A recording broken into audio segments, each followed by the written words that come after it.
حامیم، یہ کتاب اللہ کی طرف سے نازل ہوئی ہے جو غالب ہے، حکمت والا ہے۔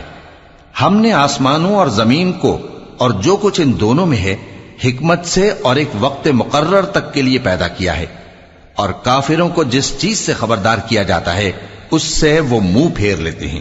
کہو کہ بھلا تم نے ان چیزوں کو دیکھا ہے جن کو تم اللہ کے سوا پکارتے ہو؟ ذرا مجھے بھی تو دکھاؤ کہ انہوں نے زمین میں سے کون سی چیز پیدا کی ہے یا آسمانوں میں ان کی کوئی شرکت ہے؟ اگر سچے ہو تو اس سے پہلے کی کوئی کتاب میرے پاس لاؤ، یا تمہارے پاس علم انبیاء میں سے کچھ ہو تو اسے پیش کرو۔ اور اس شخص سے بڑھ کر کون گمراہ ہو سکتا ہے جو ایسے کو پکارے جو قیامت تک اسے جواب نہ دے سکے اور ان کو ان کے پکارنے ہی کی خبر نہ ہو۔ اور جب لوگ جمع کیے جائیں گے تو وہ ان کے دشمن ہو جائیں گے اور ان کی پرستش سے انکار کر دیں گے۔ اور جب ان کے سامنے ہماری صاف صاف آیتیں پڑھی جاتی ہیں تو کافر حق کے بارے میں جبکہ وہ ان کے پاس آ چکا کہتے ہیں کہ یہ تو کھلا جادو ہے۔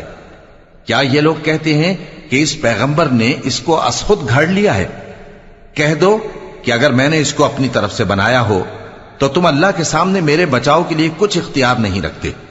وہ اس گفتگو کو خوب جانتا ہے جو تم اس کے بارے میں کرتے ہو، وہی میرے اور تمہارے درمیان گواہ کافی ہے، اور وہی تو ہے بڑا بخشنے والا مہربان۔ کہہ دو کہ میں کوئی انوکھا پیغمبر نہیں ہوں اور میں نہیں جانتا کہ میرے ساتھ کیا سلوک کیا جائے گا اور تمہارے ساتھ کیا کیا جائے گا۔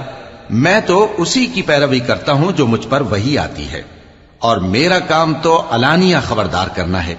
کہو کہ بھلا دیکھو تو اگر یہ قرآن اللہ کی طرف سے ہو اور تم نے اس سے انکار کیا، اور بنی اسرائیل میں سے ایک گواہ اسی طرح کی ایک کتاب کی گواہی دے چکا اور ایمان لے آیا اور تم نے سرکشی کی، تو تمہارے ظالم ہونے میں کیا شک ہے؟ بے شک اللہ ظالم لوگوں کو ہدایت نہیں دیتا۔